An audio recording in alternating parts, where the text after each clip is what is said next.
Hey everyone, this is a continuation of my first video on the Createx transparent sealer.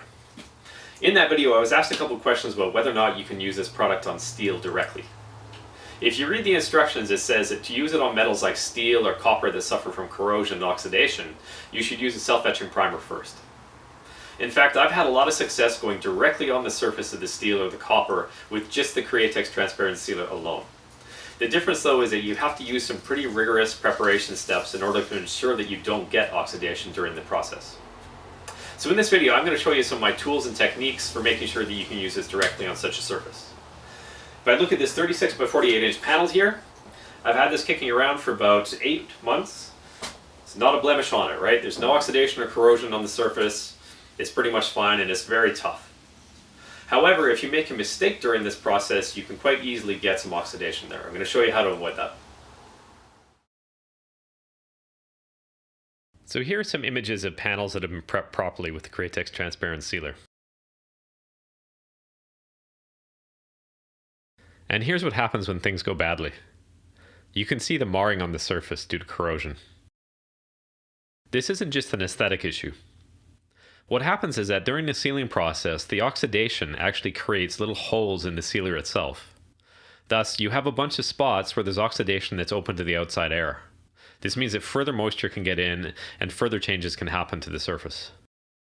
So let's talk about the materials we need to do a proper job of prepping a surface. The first item that we need is Createx 4020 reducer. I'm using this to decrease the water content of my paint as well as to aid evaporation from the surface. The next item that we need is a metal prep solution. You can get these from a variety of manufacturers. The main element is an acid such as phosphoric acid that's used to treat the surface and prevent corrosion. The third item that we need is a heat gun. I use this after metal prepping to take away the water quickly to avoid further corrosion. The last item that we need is an air gun. These air dryers serve to take away water from the paint that you've laid down, accelerating the drying time. Note that we shouldn't use a heat gun to try and speed the drying time of the paint. All that a heat gun will do is form a skin on the outside of the paint layer. Any paint that's trapped inside of this skin is going to have a hard time drying. This is going to result in a fairly brittle paint layer.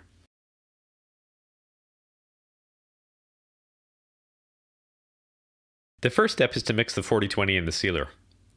We want to minimize the amount of water content in our mixture. Use a 1.3 or 1.4 millimeter spray gun.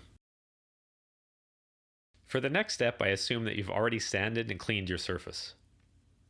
What we're going to do is apply our metal prep solution, let it sit on for about 2 or 3 minutes, and then wash it off.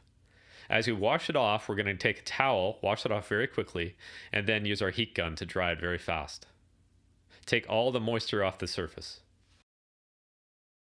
As an optional step, we can lay down some adhesion promoter on the surface.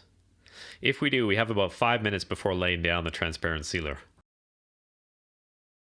Next, we're going to take our sealer and we're going to lay down 2 medium wet coats. Be very careful here not to make the coats too wet. If you make them too wet and flood material onto the surface, you're inviting corrosion. I like to take them just a little bit under medium. For each coat you lay down, you absolutely have to take your air dryer to it and try and accelerate the drying time. We need to get the water out of the paint mixture as soon as possible to avoid corrosion of the surface. Once a given layer is dry, you can then apply the next layer over top of it. But don't assume that because it's dry, you can flood the material on the surface and not have any corrosion.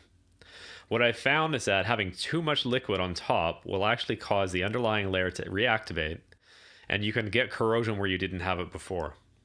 Thus, each layer has to be done very cautiously, very carefully, with an eye to putting not too much material on the surface. After 2 layers, you're good to go and your surface is effectively primed.